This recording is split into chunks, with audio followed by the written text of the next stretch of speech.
నమస్కారం వార్తలకు స్వాగతం. ముందుగా ముఖ్యాంశాలు. ప్రతి ఒక్కరి ఆదాయం పెంచడమే పూర్ టు రిచ్ ఉద్దేశమని నారా చంద్రబాబు నాయుడు స్పష్టం.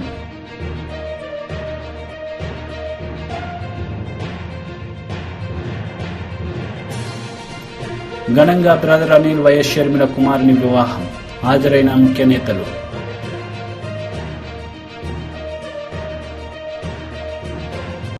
చంద్రబాబు తలకిందులుగా తపస్సు చేసిన 2024లో అధికారంలోకి రారే చంద్రబాబు తలకిందులుగా తపస్సు చేసిన 2024లో అధికారంలోకి రాలేరని విజయవాడ ఎంపీ కేశినేని నాని జోస్యం చెప్పారు. విజయవాడలో జరిగిన ఎన్టీఆర్ వర్ధంతి కార్యక్రమంలో గురువారం ఆయన మాట్లాడుతూ కొడుకును ముఖ్యమంత్రిగా చేసేందుకే చంద్రబాబు కష్టపడుతున్నారని, పేదల పట్ల చిత్తశుద్ధి లేదని అన్నారు. 2014 నుంచి 2019 వరకు ప్రజలు ఈ విషయాన్ని అర్థం చేసుకున్నారని నాని వ్యాఖ్యానించారు. చంద్రబాబు నాయుడు గారిని పట్టించుకునేది ఎవరండి? ఆయన తలకిందుగా తపస్సు చేసిన అధికారంలో రావట్లేదు. ఆయన 2014లో గెలిచిన తర్వాత ఏదో అద్భుతాలు సృష్టిస్తాడని మేము అందరం కూడా భావించాం. కానీ 2014లో గెలిచిన తర్వాత కేవలం కొడుకు కోసం, కొడుకు అధికారంలో ఉండడం కోసం, కొడుకుని అధికారంలో ముఖ్యమంత్రి చేయడం కోసం ఆయన కష్టపడుతున్నారు తప్ప ఆయన నిజంగా కూడా ఈ రాష్ట్రం పట్ల చిత్తశుద్ధి లేదు ఆయనకి. అది 2014 నుంచి 19 వరకు ప్రజలంతా అర్థం చేసుకున్నారు. ఇప్పుడైనా కొడుకును ముఖ్యమంత్రి చేయాలని తపన తప్ప ఆయనకు రెండు ఆలోచన లేదు. ప్రతి ఒక్కరి ఆదాయం పెంచడమే ప్యూర్ టు రిచ్ ఉద్దేశమని నారా చంద్రబాబు నాయుడు అన్నారు. ఈ సందర్భంగా నిర్వహించిన సభలో ఆయన ప్రసంగించారు.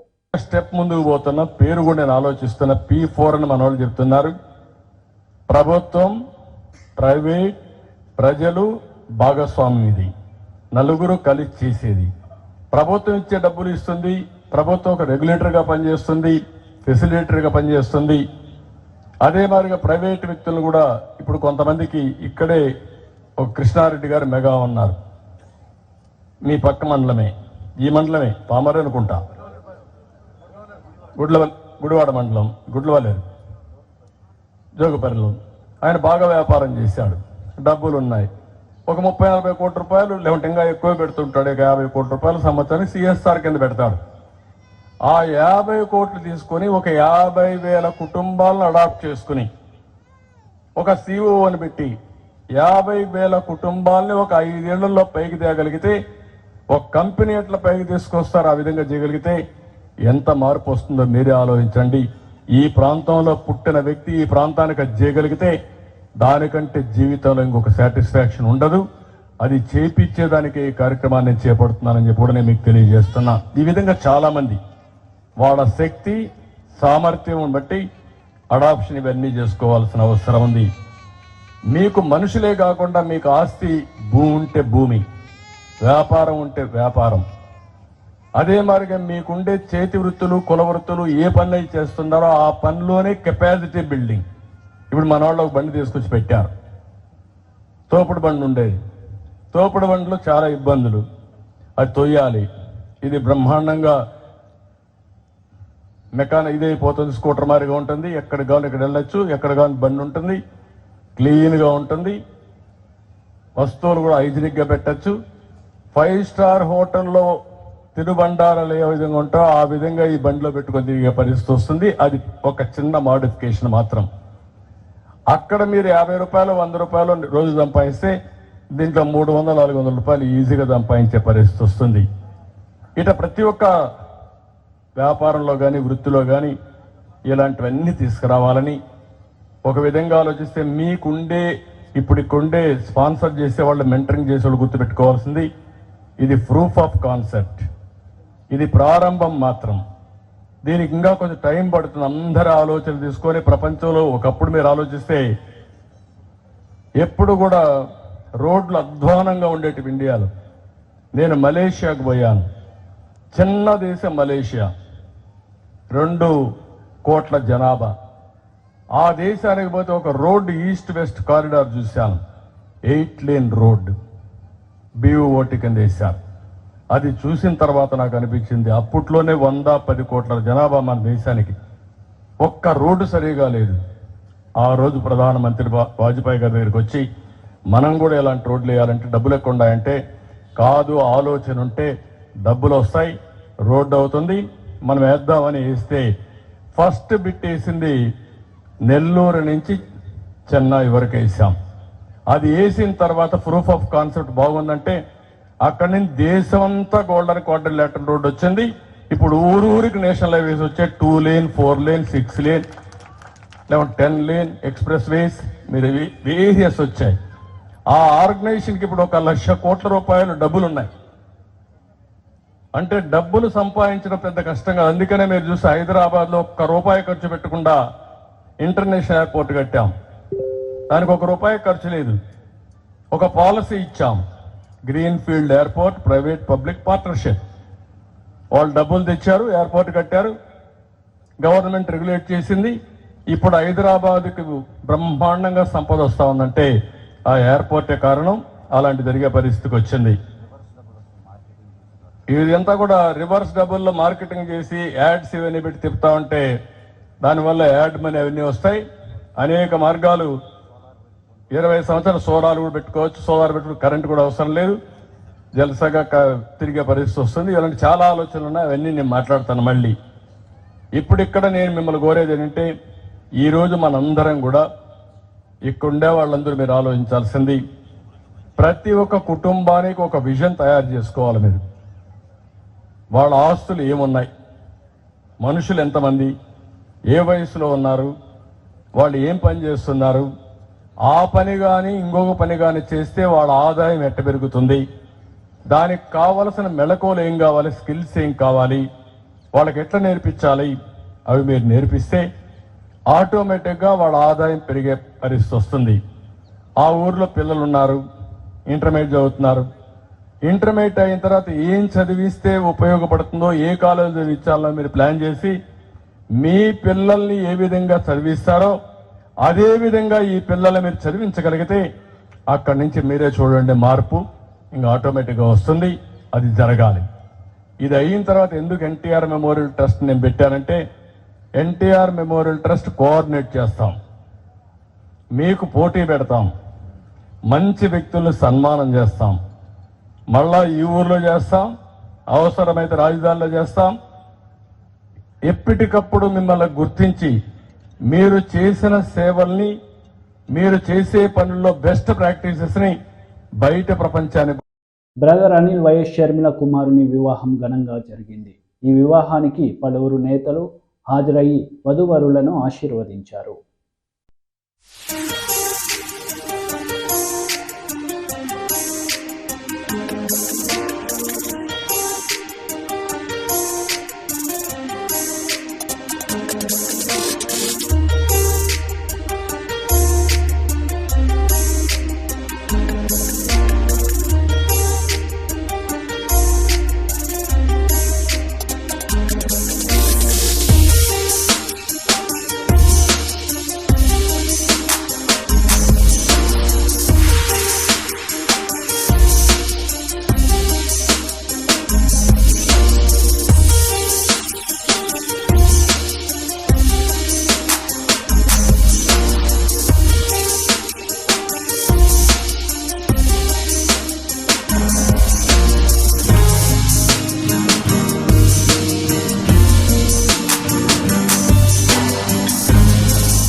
జూలపూడి ప్రభాకర్ రావు ప్రెస్ మీట్ నిర్వహించారు. ఈ సందర్భంగా పలు అంశాలపై ఆయన మాట్లాడారు. కుటుంబ సమేతంగా ఉంటారో రేపు జూపూడి ప్రభాకర్ రావుగా, ఒక దళితుడుగా, ఒక పేదవాడిగా నా రిక్వెస్ట్ ఏంటంటే మీ నచ్చిన పండుగలను మీరు ఎలా చేసుకుంటారో రేపు అంబేద్కర్ ఉత్సవ విగ్రహానికి వచ్చేటప్పుడు ఆ ఉత్సవానికి వచ్చేటప్పుడు మీరు కూడా రాష్ట్రం అంతా కొత్త బట్టలతోటి, జగన్మోహన్ రెడ్డి గారి ఆలోచన అంబేద్కర్ ఆలోచన మాత్రమే.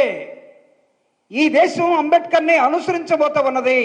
ఈ దేశం అంబేద్కర్ని అనుసరించకపోతే ఈ దేశానికి ఇబ్బందులు వస్తాయి. పాలకులందరూ కూడా అంబేద్కర్ ఆలోచనలోకి రావాలని చెప్పే ఒక రణ నినాదాన్ని జగన్మోహన్ రెడ్డి గారు రేపు ఇక్కడ ఉంచబోతున్నాడు.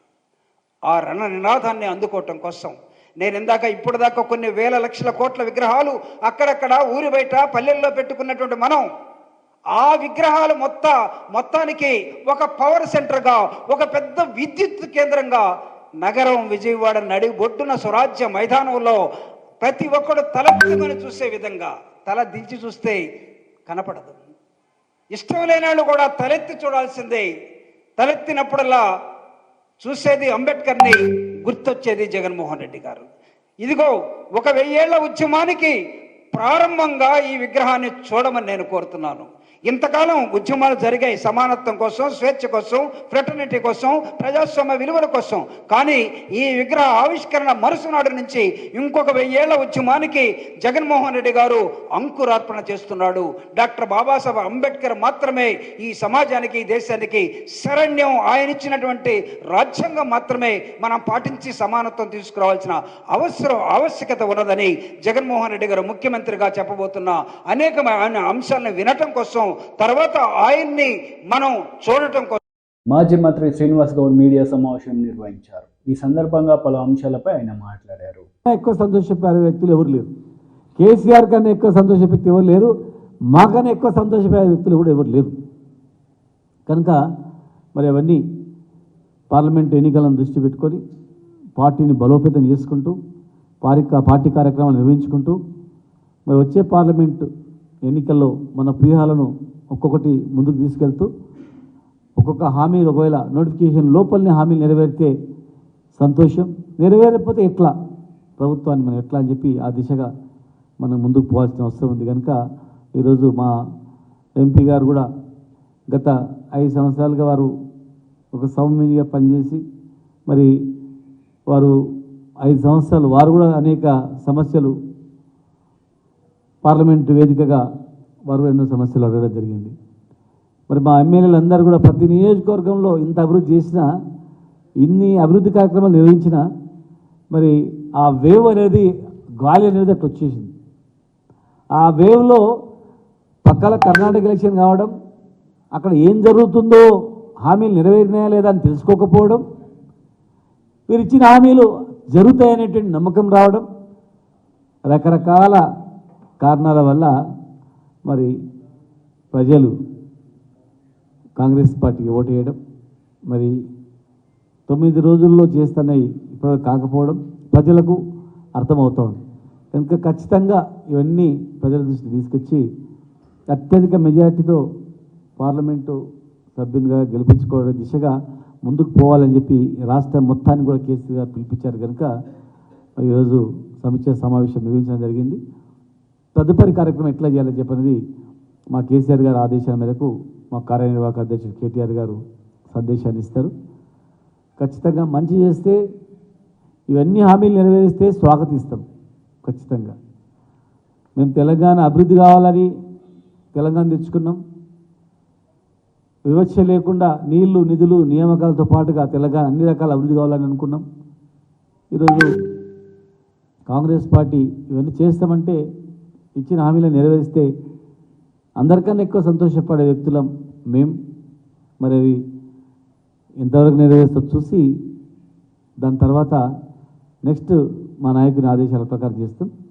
కనుక ఈరోజు అందరూ ఎంతో ఉత్సాహంగా 7 నియోజకవర్గాల్లో మాజీ శాసనసభ్యులతో పాటుగా ముఖ్య నాయకులందరూ కూడా వచ్చి మరి వారి సూచనలు, సలహాలు పార్టీ బలోపేతం చేయడానికి మరి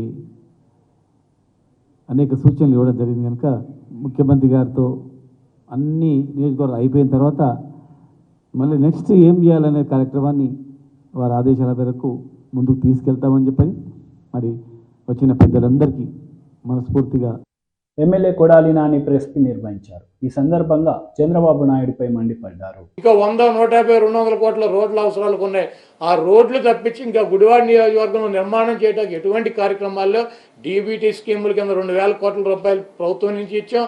ఇళ్లకు 1,200 కోట్ల రూపాయలు ఇచ్చాం. ఫ్లైఓవర్లకు 300 కోట్ల రూపాయలు ఇచ్చాం. బస్టాండ్కి 25 కోట్ల రూపాయలు, హాస్పిటల్కి 25 కోట్ల రూపాయలు, 300 కోట్ల రూపాయలతో రోడ్లు నిర్మించాం. దాదాపు 2,000 కోట్ల రూపాయలు తీసుకొచ్చి అనేక సంక్షేమ అభివృద్ధి కార్యక్రమాలు చేసినటువంటి ఘనత జగన్మోహన్ రెడ్డి గారిది మాది. నీ 420 మాటలో, నీ దొంగ మాటలో 14 ఏళ్ళు ఎవరి సంఖ్య నాకు ఎవరు నువ్వు? ఎందుకు వేయలేవు ఫ్లైఓవర్లు? ఎందుకు 1 ఎకరం ల్యాండ్ కొనలేకపోయావు? పేదలకు ఇళ్ళు ఇవ్వటానికి ఎందుకు హాస్పిటల్ నిర్మాణం చేయలేకపోయావు? ఎందుకు బస్టాండ్ నిర్మాణం చేయలేకపోయావు? ఎందుకు కాలువలకి రివిట్మెంట్ వాల్స్ ఎందుకు కట్టలేకపోయావు? రోడ్ల నిర్మాణం ఎందుకు చేయలేకపోయావు? 14 సంవత్సరాల్లో చేయలేనటువంటి సవటవే, దద్దమ్మవే, సన్నాసివి. మళ్ళీ ఇప్పుడు నువ్వు గెలిపితే గుడివాడ గురించి నువ్వు చేస్తావా? టిట్కో ఇళ్ళు నీ బాబు కట్టించాడా ఖర్జూర్ నాయుడు గారు? టిట్కో ఇళ్ళు స్థలం కొంద రాజశేఖర రెడ్డి గారు ఇక్కడ ఉన్నటువంటి లబ్ధిదారుల దగ్గర డబ్బులు వసూలు చేశాడు 80 కోట్ల రూపాయలు. 44 కోట్ల 45 కోట్ల రూపాయలు కాంట్రాక్టర్లకు ఇచ్చి పునాదులు వేసి వెళ్ళిపోయినటువంటి నీచుడు చంద్రబాబు నాయుడు. 850 కోట్ల రూపాయలు దాని మీద ఖర్చు పెట్టింది మేము. టిట్కో ఇళ్లలో లబ్ధిదారులు ఇచ్చినటువంటి 1,00,000 రూపాయలు ఇస్తే దానికి 50,000 రిటర్న్ ఇచ్చాం. 50,000 ఇచ్చిన వాళ్ళకి 25,000 రిటర్న్ ఇచ్చాం. 25,000 కట్టి ఇచ్చినటువంటి 2,000 ఇళ్ళకి ₹1 తీసుకుని మిగిలిన అమౌంట్లు వెనక్కి ఇళ్ళు ఇచ్చినటువంటి ముఖ్యమంత్రి జగన్మోహన్ రెడ్డి గారు. నువ్వు కనీసం అక్కడ 8,992 ఇళ్ళు మొదలు పెడతానని ఫస్ట్ ఫేజ్ అని చెప్పి దొంగ మాటలు చెప్పి 420 నా కొడుకులాగా 3,400 ఇళ్ళు పునాదులేసి 1,200 ఇళ్ళు 20% పైన కట్టాడు. 1,200 ఇళ్ళు 40 కోట్ల రూపాయలు కాంట్రాక్టర్కి ఇచ్చాడు. 85 కోట్ల రూపాయలు ఇక్కడ లబ్ధిదారులకు డబ్బులు వసూలు చేశాడు. ల్యాండ్ కొందేమో రాజశేఖర రెడ్డి గారు, డబ్బులు వసూలు చేసినేమో ఈ 420 గాడు. అది మొత్తం అన్న ఇచ్చాడంటే కాంట్రాక్టర్లు దాంట్లో సగం డబ్బులు కూడా ఇవ్వాలి. ఆ లబ్ధిదారులకు తీసుకున్న డబ్బు వెనక్కి ఇచ్చింది వైసీపీ గవర్నమెంట్ జగన్మోహన్ రెడ్డి గారు. 850 కోట్ల రూపాయలు గవర్నమెంట్ డబ్బు మేము ఖర్చు పెట్టి రోడ్లు వేసి ఇవన్నీ చేసి మేమిస్తే సిగ్గు లేకుండా వెధవ జగన్మోహన్ రెడ్డి గారికి పుట్టినటువంటి బిడ్డకి వీడి పేరు పెట్టుకుని నేను కట్టానని చెబుతున్నాడు. వీడు అసలు మనిషేనా? 75 ఏళ్ళు వచ్చి ఎందుకు సిగ్గులేని జన్మ నీది ఒక జన్మేనా? 1 ఎకరం ల్యాండ్ కొన్నావని నేను రాజకీయాలు వదిలేసి వెళ్ళిపోతా, లేకపోతే నువ్వేం చేస్తావు చెప్పు. 1 ఎకరం నీటి అవసరాల కోసం కొన్నావు. మేము 216 ఎకరాలు కొన్నాం. జగన్మోహన్ రెడ్డి గారు, రాజశేఖర రెడ్డి గారు ఆధ్వర్యంలో నేను శాసనసభ్యుడిగా ఉండగా 375 ఎకరాలు ల్యాండ్ ఇళ్ల పట్టాల కోసం కొన్నాం. ఫిల్లింగ్ చేసాం, రోడ్లు వేసాం, కరెంట్ వేసాం, సబ్స్టేషన్లు వేసాం, మంచినీళ్ళ పైప్ లైన్లు వేసాం, ఇళ్ళు నిర్మాణం చేసి ఇచ్చాం. సిగ్గులేదు వెధవా మాట్లాడతాకే? ఎందుకు పుట్టావో నీకు అర్థమవుతుందా? మనిషి జన్మ ఎత్తగానే సరిపోద్ది. అబద్ధాలు అబద్ధాలు అబద్ధాలు అబద్ధాలు. నీ ఏం జన్మరా బాబు? నీ 420 గాడు. ఆ రోజు ఎన్టీ రామారావుని గంజాయి మొక్క అన్నాడు. ఎన్టీ రామారావు ఉంటే రాష్ట్రం నాశనం అయిపోద్ది అన్నాడు. ఆయన పార్టీ అధ్యక్షుడు కూడా పనికిరాదు అన్నాడు. ఈ ప్రాంతంలో పుట్టినటువంటి శాసనసభ్యుడు, ఈ ప్రాంతంలో పుట్టినటువంటి వ్యక్తి ఎన్టీ రామారావు పదవి తీసి వీడు ముఖ్యమంత్రి పందికొక్కలాగా చెప్పాడు. ఆయన పార్టీని ఆయన తొలగించి వీడు పార్టీ అధ్యక్షుడు అయ్యాడు. ఆయన్ని టై చెప్పాడు గంజాయి, తెలుగుదేశం పార్టీలో గంజాయి ఇవ్వను ఎన్టీఆర్ అని చెప్పి. వార్తలు ముగించే ముందు ముఖ్యాంశాలు మరోసారి. ప్రతి ఒక్కరి ఆదాయం పెంచడమే పూర్ టు రిచ్ ఉద్దేశమని నారా చంద్రబాబు నాయుడు స్పష్టం.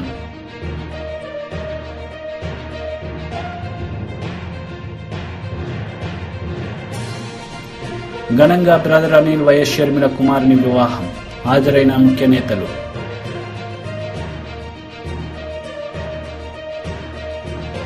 ఈ వార్తలు ఇంతటితో సమాప్తం. తిరిగి ప్రసారమయ్యే వార్తలు మళ్ళీ కలుద్దాం. అంతవరకు సెలవు. నమస్తే.